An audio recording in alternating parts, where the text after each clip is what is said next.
Por que Jesus preveniu as grávidas da grande tribulação? É isso mesmo. Por que Jesus preveniu as grávidas do grande sofrimento, da grande aflição que estava por vir, o qual a religião diz que ainda vai acontecer? Como a religião diz isso? Quando ela fala que Jesus está voltando, que Jesus vai voltar. Então, quando se diz que Jesus está voltando, é porque deverá ocorrer novamente a grande tribulação. Isso mesmo. Aí Jesus foi, nos seus dias, lá no ano 33, ele, reunido com os seus discípulos no Monte das Oliveiras, ele avisou, orientou os discípulos dessa calamidade, dessa situação. Veja, Lucas, capítulo 21, versículo do 20 ao 24, ao 23, eu quero ler no texto da King James Fiel. Olha que texto maravilhoso. Agora está sem os comentários idiota deles, né? Vamos lá. E quando virdes Jerusalém cercada de exércitos, então sabei que é chegada a sua desolação.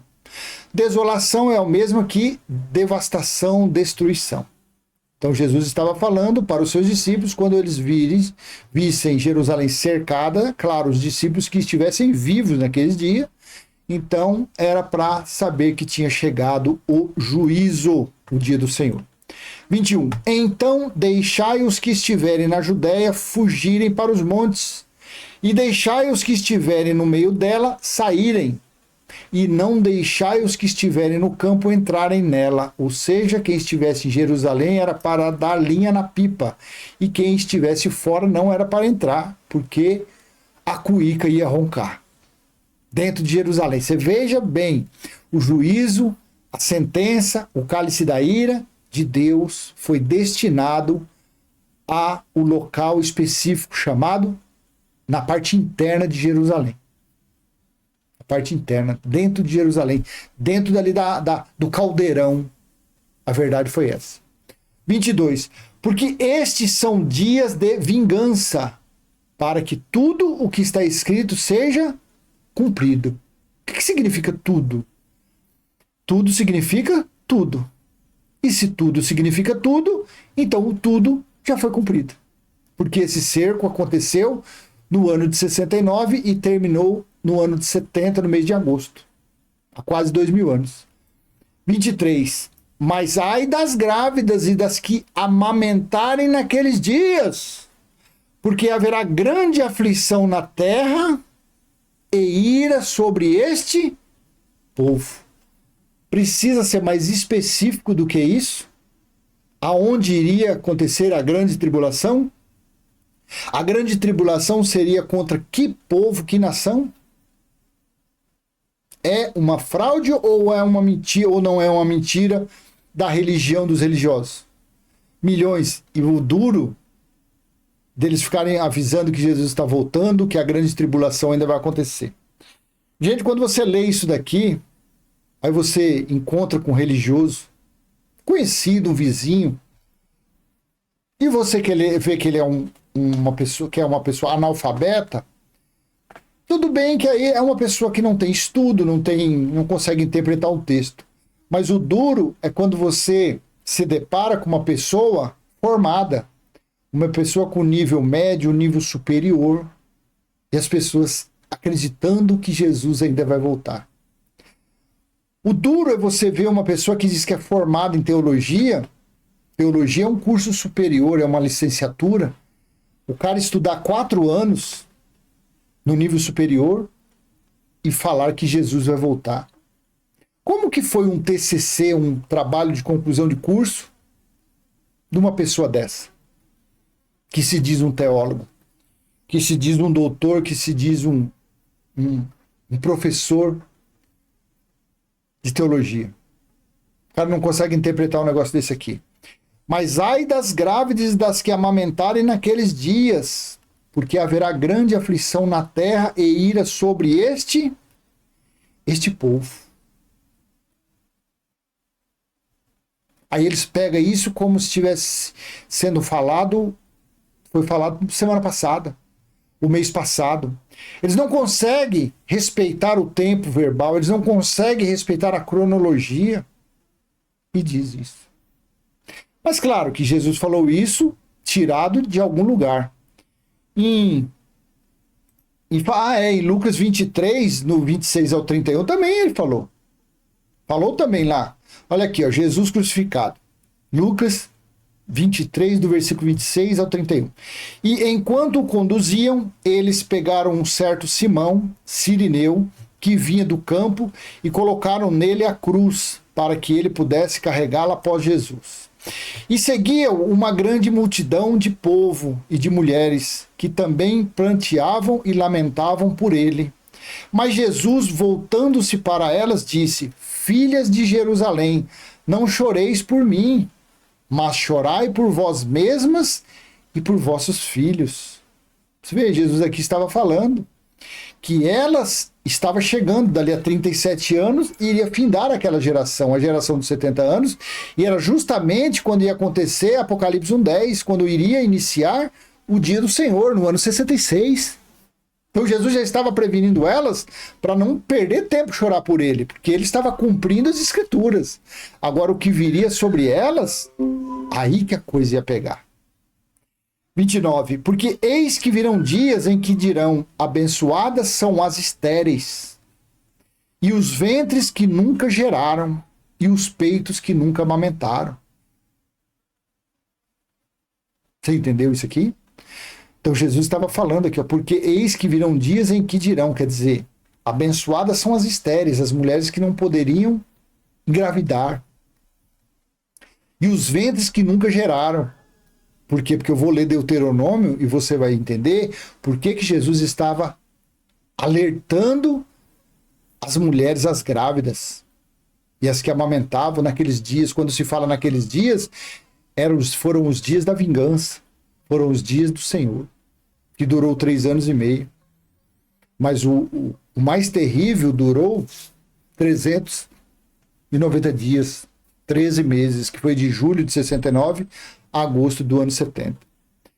30. Então eles começaram a dizer para os montes: caiam sobre nós, e aos outeiros cubram-nos. Nesses dias dirão aos montes: caiam em cima de nós, e as colinas cubram-nos. Isso aqui está lá em Apocalipse, deixa eu ver se é a referência aqui. Apocalipse 6,16 aqui, ó. Tá lá, ó. E disseram aos montes e aos rochedos: caiam sobre nós e nos escondam da face daquele que está sentado no trono da ira do Cordeiro. Meu Deus, porque chegou o grande dia da ira deles. E quem poderá? A religião diz que Jesus ainda vai voltar, que o juízo. Não vou nem ler isso aqui não, para não estressar. Não vou nem ler, depois você lê Apocalipse 6. Meu Pai eterno, vamos lá. Voltar aqui, né? Porque se isto é feito com a madeira verde, o que será da madeira seca? Pois se eles fazem estas coisas em madeira verde, o que se fará no seco? Aí, indo lá para Deuteronômio 28, agora você vai entender. Aquela situação que iria acontecer com as grávidas foi uma maldição. Foi um castigo profetizado, foi sentenciado para os que não cumprissem as leis entregues a Moisés, para quem não cumprisse os preceitos, mandamentos, porque afinal são 613 itens, foram 613 itens que foi entregue no deserto para que os israelitas andassem ali na linha, andassem de acordo com aquilo. Porém, aquelas leis se tornaram maldições, se tornaram castigo para os israelitas, eles não conseguiam. Eles cumpriam 100, tropeçava em um, voltava a 0 de novo. Então, quer dizer, nunca que os judeus conseguiu cumprir as leis. Por isso que foi dado fim às leis. Romanos 10:4, Cristo deu fim àquilo. Sendo necessário apenas 2 mandamentos para qualquer ser humano, qualquer nacionalidade, qualquer etnia, judeu, gentio, grego, africano: amar a Deus sobre todas as coisas e amar ao seu próximo como a ti mesmo. É o resumo dos 613 mandamentos. Então, pegando aqui em Deuteronômio, capítulo 28, versículos 57, 56 e 57, a mulher Deixa eu ler na NA. A mais sensível das mulheres e a mais delicada do meio de vocês, que de tão sensível e delicada não tentaria pôr a planta do pé sobre o chão, será mesquinha para com o marido que ama, e para com o seu filho, e para com sua filha. 57. Será mesquinha não repartindo com eles a placenta que lhe saiu do ventre e os filhos que tiver, porque os comerá às escondidas pela falta de tudo, na angústia e no aperto com que os inimigos apertarão vocês nas suas cidades.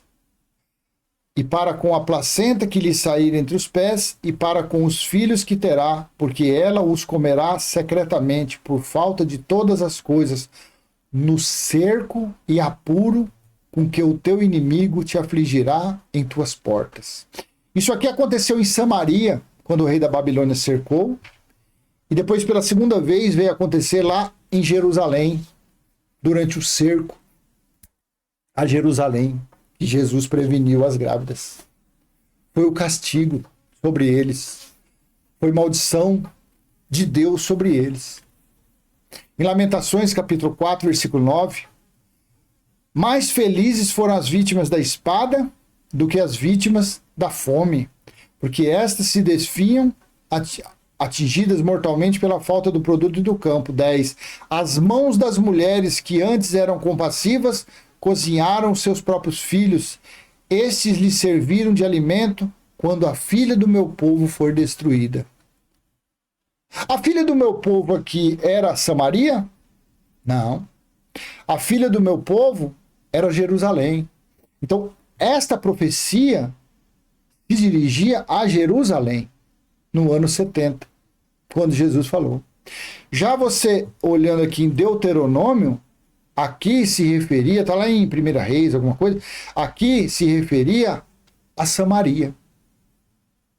Aí tem pessoas que entram aqui e falam, não, mas isso aí foi para Samaria. Sim, isso aqui foi. Aí depois foi repetida novamente dentro de Jerusalém, durante o cerco. E quem é que cercou Jerusalém? Em Isaías capítulo 29, do versículo 1 ao 6, olha aqui no texto da King James Fiel, e aqui do lado eu vou colocar depois a Bíblia Viva para você ver como que fica legal aqui. Na King James Fiel, Isaías 29, do 1 ao 6, calamidade para Ariel, a cidade onde Davi acampou, Jerusalém. Acrescentai ano a ano, deixai que imolem sacrifício. Começa a colocar esses nomes, por isso que esses nomes eu acho ruim. Pobre de Jerusalém, a cidade onde viveu Davi, ano após ano seus moradores realizam festas religiosas nas datas marcadas. Mas eu vou mandar, eu quem? Próprio Deus. Eu vou mandar um terrível castigo sobre ela. Todas, então aqui estava falando de Jerusalém, não de Samaria. Jerusalém.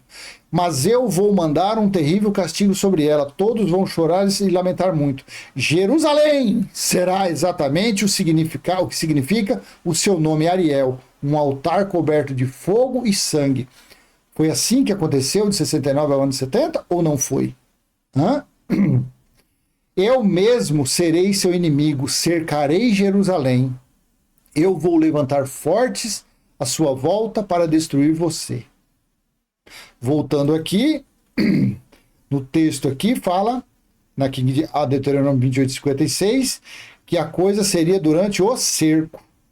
Olha aqui, a mulher eterna, a mais delicada, entre vós, que não se aventura a colocar a planta do seu pé no chão, da delicadeza e da ternura, seus olhos serão malignos para com o esposo do seu seio, e para seu filho, e para sua filha, e para com a placenta que lhe sair entre os pés, e para com os filhos que terá, porque ela os comerá secretamente por falta de todas as coisas, no cerco e apuro com que o teu inimigo te afligirá em tuas portas.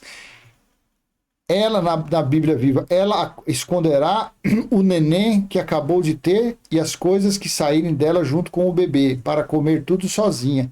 Será desse jeito o tremendo aperto e a dolorosa angústia imposta pelo prolongado cerco do inimigo. Quem é que iria cercar? aqui Isaías 29, do versículo 1 ao 3. Pobre de Jerusalém, a cidade onde viveu Davi. Ano após ano, seus moradores realizam festas religiosas nas datas marcadas. Mas eu vou mandar um terrível castigo sobre ela. Todos vão chorar e lamentar muito. Jerusalém será exatamente o que significa o seu nome, Ariel, um altar coberto de fogo e sangue. Eu mesmo serei seu inimigo, cercarei Jerusalém, vou levantar fortes à sua volta para destruir você. E aí? Você entendeu agora por que Jesus preveniu as grávidas da grande tribulação? Quando alguém fala que Jesus ainda irá voltar, está falando o quê? Abobrinha, está falando baboseira, está falando nada com nada. Está falando miolo de pote. Está falando palavras sem sentido, está mentindo, está enganando. Porque Jesus voltou lá na ilha de Patmos, em espírito, Apocalipse 1, 10 e 11, e falou com João.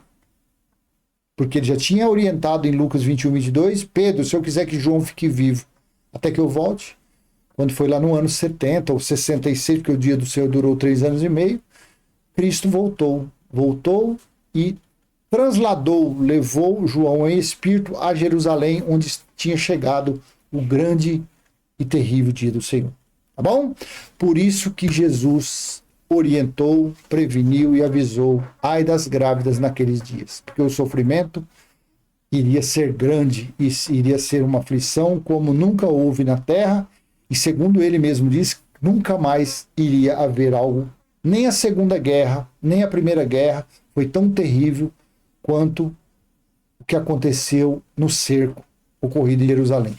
Durou apenas 13 meses, mas foi algo terrível, terrível, tá bom?